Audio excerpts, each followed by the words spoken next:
Yo, Habibis, welcome back for another Watcher of Realms video. We got some juicy information that has dropped, and all the CCs have talked about this. So I'm going to take an extra step further in this video. We are indeed getting a reset book. Okay, you can see we get a bunch of skins. I'm just going to skip past all of this. We're getting a bunch of skins. Pretty cool.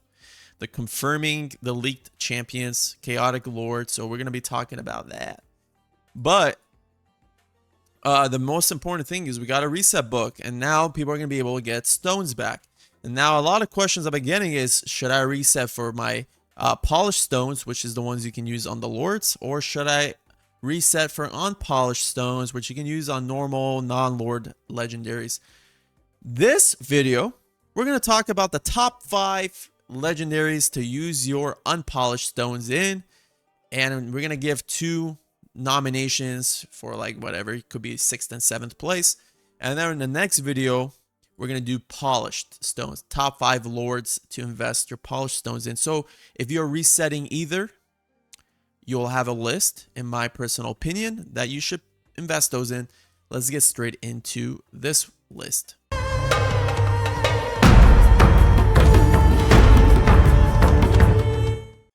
All right, Habibis, let's dive into the list. Now, obviously, number 1 is going to be Dracula. Okay, Dracula is number 1 on the list. Chaotic Piercer. He is a limited, like a collaboration of limited. However, they did bring him back again, so twice he's been back. However, he's not like other limiteds where you can choose him on a pick your own limited banner, right? So he's gone for now. I don't know if they're going to bring him back again next year. However, he was based off ancient shards, which makes him a lot more rare. And his top awakenings, if you do have unpolished stones, his best awakenings to pursue: A1, A3, A5. Now, the minute you get him to A3, different champion. Now, when you get him to A5, a whole different champion, arguably top like 3 in the game. So, what makes him so great is where he can be used, right? So he can be used in GVG. He's meta, like a top champion in GVG. He's a meta in all 3 arenas at the moment. Okay, so arenas, GVG, Malric's Halls of Illusion, he's meta there. So basically 3 of the most important parts of the game, he's meta.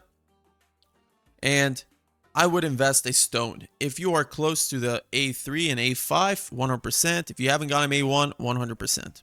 Okay, so he is number 1 on the list for the stone. Now, number 2 on the list is very specific for the awakenings. Now, limited champion again, Kigiri. He is going to help your account in Abyss, 100%, if you're struggling there. I've noticed in every single new boss content or event content, he's in there. He's meta in Gear Dungeon 3, where a lot of people struggle. He's meta in Gear Dungeon 2. I have even seen him used in Matrix if you're missing a lot of DPS champions. I've seen him in some single target arena and a watcher team if you're missing champions there for chaotics and etc. He's great overall. Okay, he's one of the best champions in the game. Now, here's where you would use the stone. You're not going to really notice much from his A1, A2. He picks up value at his A3 awakening and then massive value at A5. So if you're one-off one of those awakenings, I would use a stone there.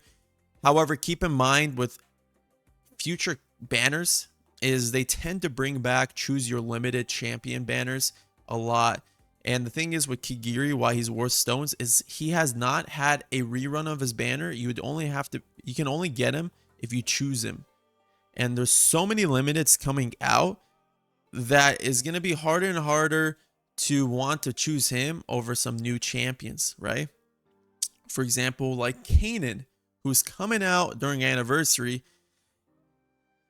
he might need a stone. I'm just going to say it's straight out. He might need a stone if you want to unlock his true value. So number 3 on the list is still in the Watchers, and you can make an argument that she is number 1 on this entire list, is her A1 Awakening. Now, if you already have her A1, cross her off your list. However, if you don't have her A1, this is insane value for stone.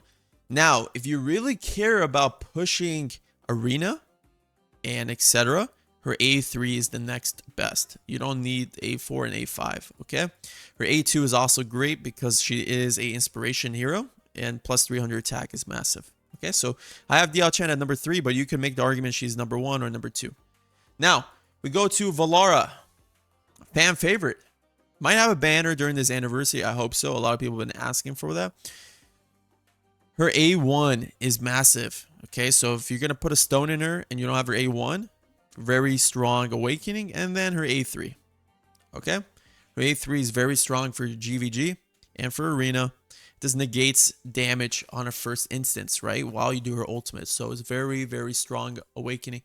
And obviously, if you're already at awakening 3, you already got her awakening 2. Again, all her awakenings are great. So she is a strong candidate for stones. She's great in arena. She's great in GVG. Meta in Matrix. Meta in all event content that comes out most of the time. She's this amazing champion. Okay. All right, number 4. Or that was number 4. Sorry. Diaochan was 3. Valara was number 4. Now, this is where the list gets a little funky. I have a bunch of nominations, and I've chosen 5. 5 other champions on top of my top 5. Number 5 would have to be... You can make an argument for all these champions to fit into number 5. Now, I'm going to go off the book. I'm just going to say it straight up. I don't know if I can. Oh, man. All right. I'm just going to say it straight up. Cainan is number 5. Yes, you've heard it right.